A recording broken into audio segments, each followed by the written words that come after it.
Now, just because you're busy doesn't mean you got to be stressed. I'm crazy busy right there with you, but it can be easier.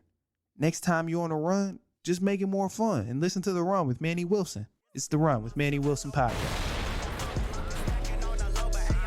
Being humble, let me get to it. That motivation music, get control of your life, don't let nobody else do it. What's up, everybody? Welcome back to The Run with me, Manny Wilson. Let's jump into it, man. I got some great topics in here today for you guys on March 26th, 2022. But before I jump into it, let's kick it off with news for The Run, starting with the NFL. The Kansas City Chiefs have traded Tyreek Hill to the Miami Dolphins for 5 draft picks. The Chiefs will receive a 2022 first, second, and fourth round draft pick, as well as fourth and sixth round picks in the 2023 draft. Tyreek Hill is now the highest paid wide receiver in the NFL after having a 4-year, $120 million deal, which includes $72.2 million guaranteed at the start of the NFL season. Former San Francisco 49ers quarterback Colin Kaepernick recently had 2 workouts with NFL receivers from the New Orleans Saints and the Seattle Seahawks. Kaepernick's trainer says there are at least 5 NFL teams that have inquired about him and his play. And moving to the WNBA, 2-time Olympian Brittany Griner was detained at an airport in Moscow for having vape cartridges that were allegedly filled with cannabis-like oil. She could potentially face a harsh penalty of 10 years in prison. According to ESPN, a former U.S. Justice Department legal resident advisor to the U.S. Embassy in Moscow said she may be held without trial for up to a year or up to 18 months. An investigation by the court was granted, and the detention of Brittany Griner was extended until May 19th of 2022. All right, and running back to the Chiefs and Dolphins trade, actually, here's a fun fact about that. The Dolphins still have 2 number 1 draft picks in next year's draft. That's absolutely insane. So they got a big, huge threat in Tyreek Hill, but they also still got their draft picks. But one thing I hear about this trade is who won the trade, man. Both teams, they just met and won this trade, and who won? On March 26, 2022, both teams still have question marks. If we're looking at the scenario at a plain sight and looking at it level-headed, both teams still have question marks. Yes, the Dolphins clearly got a little bit better, and the Chiefs may have gotten a little bit worse, but when you look at it from a level-headed perspective, they have question marks. And if you let they tell it, Chiefs' biggest question mark is Pat Mahomes. They'll tell you, oh yeah, Pat Mahomes is figured out, man. Yeah, Pat Mahomes is done, bro. I'm telling you, he's figured out. Look at the last season. Look at this. Yeah, they had him struggling last season. No. That is a lame excuse. Pat Mahomes is far from figured out. He's not figured out at all. Just because someone makes you work a little bit harder does not mean they have you figured out. If you have to re-strategize, it's only that. Just re-strategize it. You're not figured out all the way. Pat Mahomes damn near had his best season last season statistically outside of his MVP year in 2018. He had 100 more passing attempts than his MVP season, but at the same completion rate. He had his highest completion percentage in the postseason last year than what he ever had in any postseason. He threw for more attempts and completed more passes last postseason than he did when he won a Super Bowl and was Super Bowl MVP. So you can't tell me he was figured out. The only thing they figured out last season was that Pat Mahomes is really good at adjusting and that he can still adjust accordingly to any scenario that they throw at him. They still won their division. He almost went to the Super Bowl when you look at it. He was there. He played a great team, and he just so happened to lose in the conference game. But the Chiefs aren't as bad as people are making it seem. They took a big loss in Tyreek Hill, obviously, but they're in trouble. I'll be honest, they're in trouble a little bit, but it's slightly gassed up. They didn't lose Andy Reid, their great head coach. They didn't lose the offensive line. They didn't lose Travis Kelce. They didn't lose defensive guys. And most of all, again, they have Pat Mahomes. They're still effective to win ball games, even though the competition in this conference is at an all-time high. They still have a good team to win ball games. And say what you want about Pat Mahomes, but look at the year-to-year progress. We've seen this man ball out and continue to prove people wrong year after year after year. The Chiefs could not have asked for a better return on their investment drafting Pat Mahomes. And don't act like the season is starting tomorrow. The season still is a couple months away. We got some time.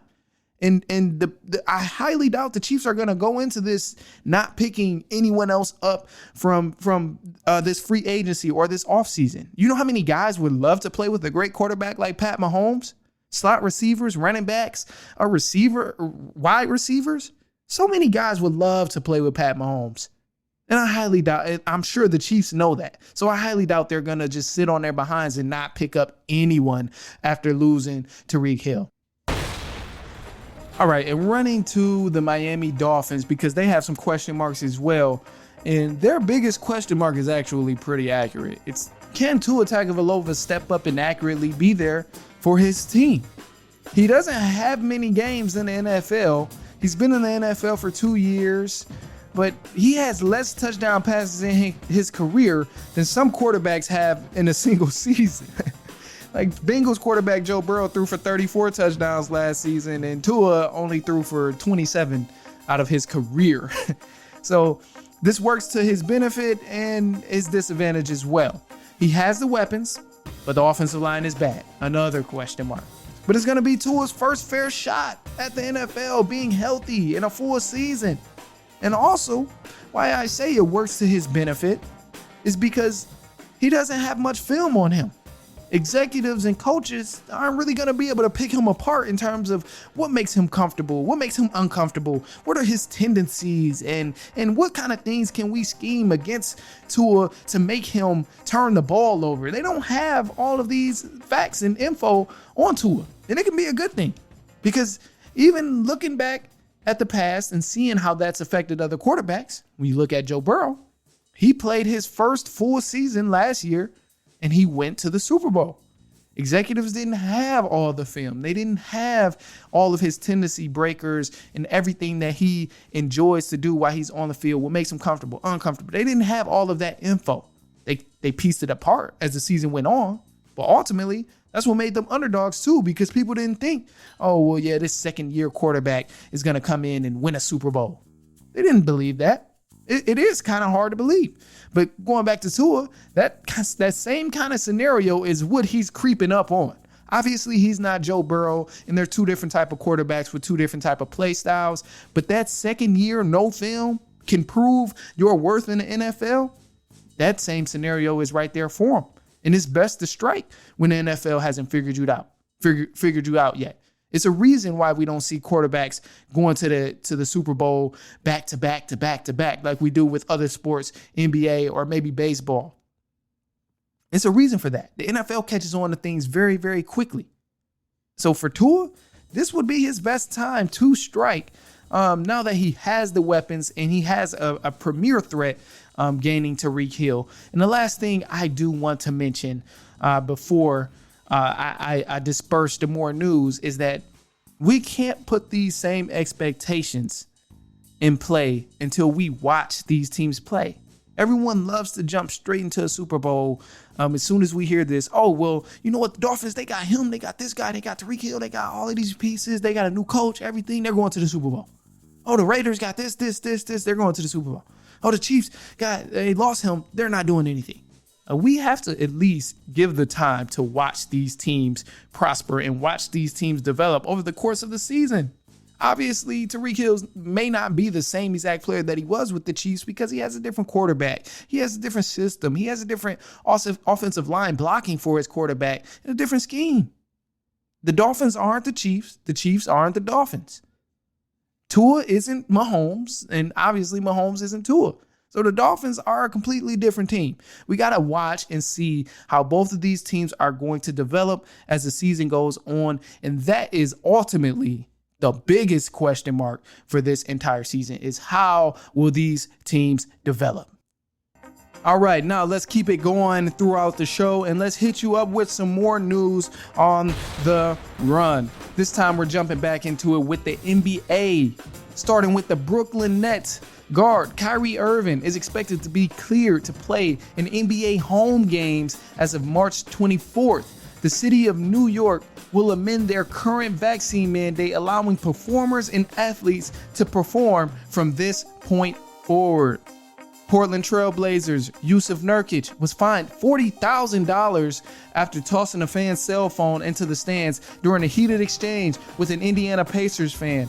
According to Chris Haynes of Yahoo Sports, the fan yelled, "Your mom is trash and grandma's a B." The word that rhymes with snitch. That's disrespectful. You can't say stuff like that to nobody, Grandma. I can't believe it. That's just disrespectful. All right, but going back to Kyrie Irving, he's only played 20 games out of the total 73 or 74 games so far. And this has people thinking, well, now that he's coming back to the Nets, how does this affect them now that they're about to go to the playoffs and it's the end of the season? And as of today, March 26, 2022, I want to tell you this is huge for the Brooklyn Nets. Now, their record right now is 38-25, sitting at 8th or 7th seed. It's possible it changes depending on when they play next, but their record right now, 38-35, 8th seed. Kyrie Irving's averaging 28 points per game. He's well rested, got fresh legs, came ready to hoop. And they're bringing back a guy who can heat up at literally any moment. This team, people forget, this team was sitting at number 1 in the conference or top 3 in the conference before they had the injuries, before Kyrie Irving couldn't play. And that didn't help at all when he couldn't play because of the vaccine mandate. Kevin Durant got hurt. That put them back behind as well. And they were playing the regular season against top teams and average teams and bad teams with mostly just role players. Now, you can't expect a team to be top 5 when they're playing without their 3-star players at that time because they had Harden too, but they were mostly playing with role players. And now with Kyrie Irving returning, they have more than enough to get it done in the playoffs. You got to understand something here. There's missing pieces. I get it.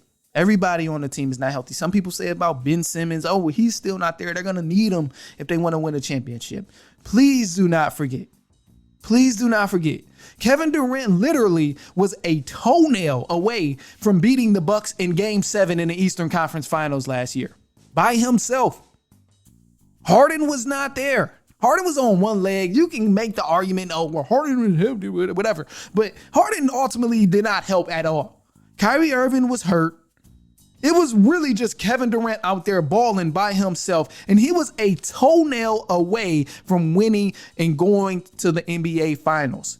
So please do not act as if him and Kyrie Irving cannot go and beat these great teams on their own with other great role players when they have additional guys. The only help Kevin Durant had during that time was Jeff Green. That was it. Now they got Seth Curry. Now they got Drummond, Blake Griffin, Goran Dragic, Patty Mills. Man, this team, the role players are great, and some of the role players have experience as well. And the 2 guys leading you are champions. They have more than enough to go ahead and advance from round to round all the way to the finals. Obviously, there's competition, but they have the competition as well. They have the team and the roster to be able to compete. It's no more heavy carrying for Kevin Durant. It was easy to beat the Nets or to control the Nets when it was just Kevin Durant playing because people are sending doubles at him. When you look at what happened, I think it was against Dallas. They played Dallas. They were just double teaming them almost every single play. And it's frustrating. But I mean, it's smart basketball because obviously if this is the only guy who can be a huge threat, I'm going to make everybody else win the game.